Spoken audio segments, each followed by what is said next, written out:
RP Pangasinan post-audit video. IR 16204, pending no pending labels and incomplete fill up. So, bali ito po yung pending area po namin. Ito po yung mga pending po namin. So, complete na po siya each. Ito.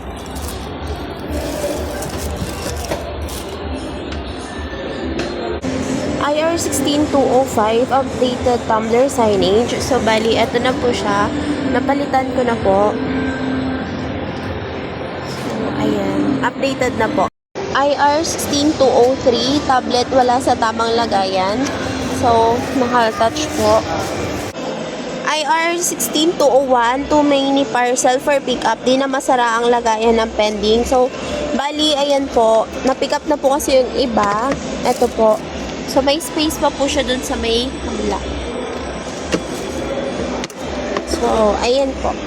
Okay na po yung pending area po namin. Hindi na po siya sumasabog sa pending. IR 16209 for SR dry fit. So, eto po yung SR na po namin sa dry fit. Ayan po.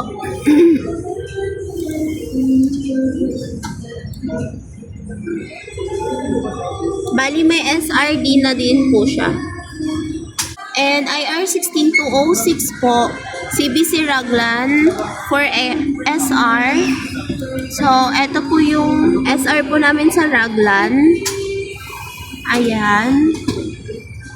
Bali, may SRD na din po. Eto po, waiting na lang din po kami sa pabas.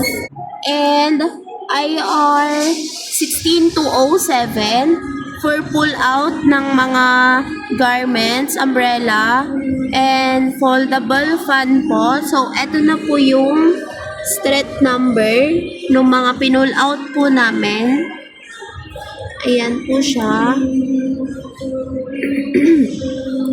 Bali, waiting na lang po kami sa own car po natin para mapadala po ito sa office. So, ayan po.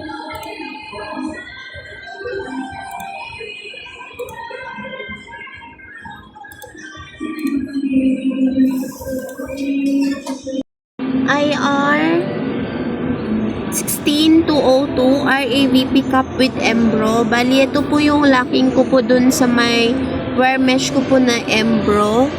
So, ayan po yung RAVP number po niya. Ayan, RAVP ko na po. Waiting na lang po ako sa ipapadala.